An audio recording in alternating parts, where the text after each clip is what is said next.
네, 여러분 안녕하세요. 11월 1일 월요일 날 창세기 17장에서 20장입니다. 힘든 월요일이기도 하지만 그래도 또 힘찬 월요일이라고 생각하면 그렇게 시작했으면 좋겠습니다.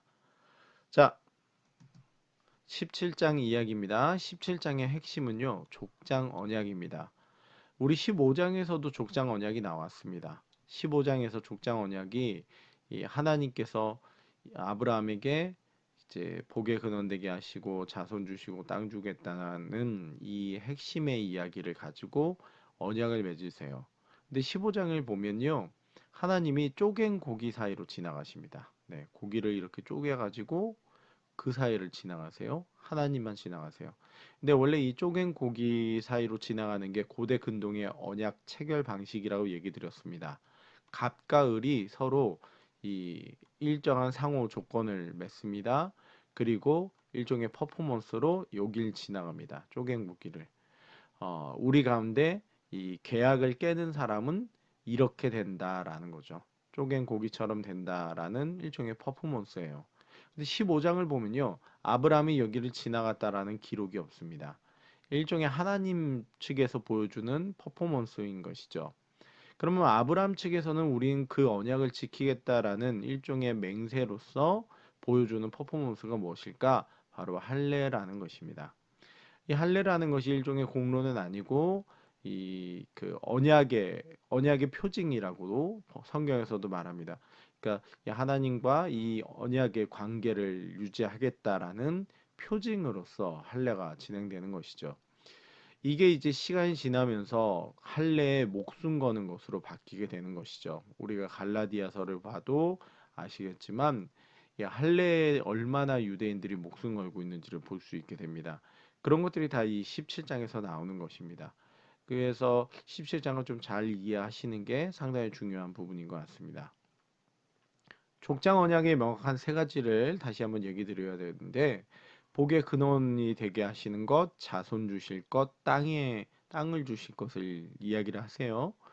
이것들을 하나님께서 아브라함에게 하신 이후에 아브라함의 후손들에게도 이것이 그대로 이어지게 됩니다. 그래서 우리가 이삭의 경우나 야곱의 경우 때 하나님께서 이 이야기들을 하는 것들을 한번 조금 지켜보시고 본문을 내서 찾아보시는 재미도 발견하시면 좋을 것 같습니다. 자, 다음에 18장입니다.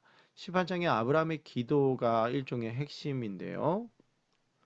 네, 조금 딜레이가 있네요. 죄송합니다. 네, 18장에 아브라함의 기도가 핵심입니다.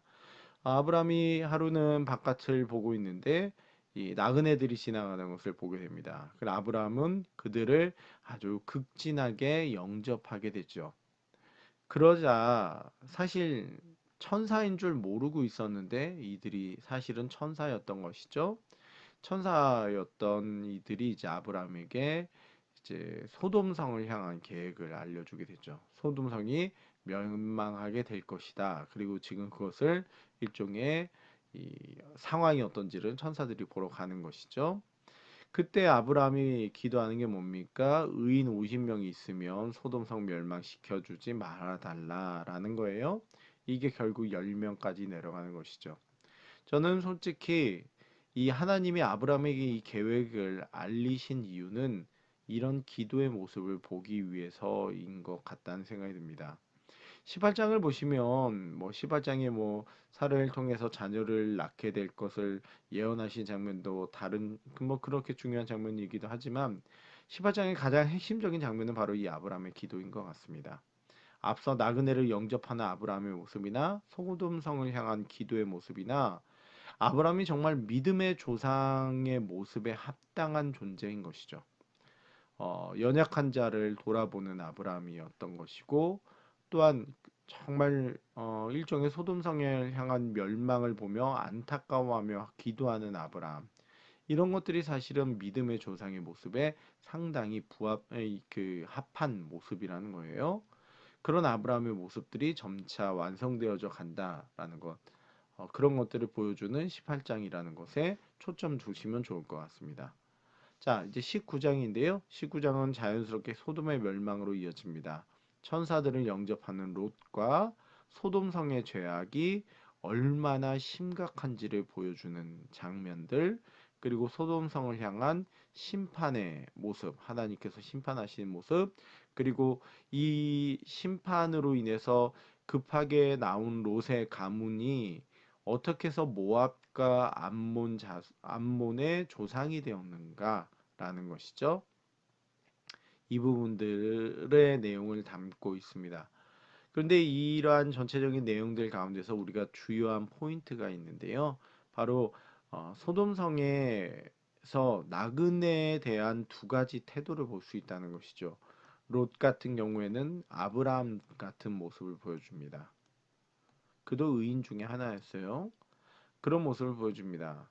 한 반면 소돔성의 사람들은 나그네에 대해서 어떻게 대하고 있는지를 보는 것이죠. 힘없고 연약했기에 도와주는 게 있고, 힘없고 연약하기에 자기들의 욕망을 위해 사용하는 모습이 이 소돔성 사람들에게는 있었다는 것이죠. 이런 태도가 일종의 소돔성의 모습을 가르는 게 됐다는 걸 기억해야 될 것 같습니다. 오늘날 우리 시대의 나그네를 대하는 태도, 그게 어떠한가가 소돔성인가 아닌가도 볼 수 있지 않을까 싶기도 합니다. 자, 20장의 내용입니다. 자, 20장은 아브라함과 아비멜렉 이야기인데요. 좀 아브라함이 이 12장에서 사실 하나님께서 땅 주겠다고 얘기하셨을 때 가나안 땅에서 어디로 갑니까? 애굽으로 내려가게 되죠. 비슷한 모습을 또 보여주게 됩니다.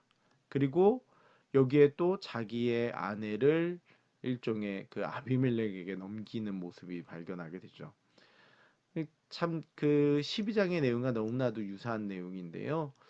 어, 이 우리가 이 부분을 보면서 생각할 수 있는 것이 뭐냐면 이 믿음의 조상 아브라함이라고 했지만 그가 정말 믿음의 조상답게 세워지는 모습에는 상당히 계속해서 세워짐과 넘어짐의 모습이 반복되고 있다라는 것.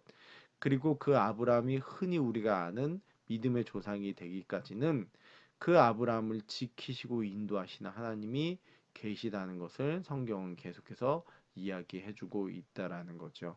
이런 부분들을 좀 포인트로 보시면 성경을 보실 때 조금 더 눈에 잘 들어오지 않을까 생각이 됩니다. 네, 그럼 오늘도 좋은 하루 되세요. 감사합니다.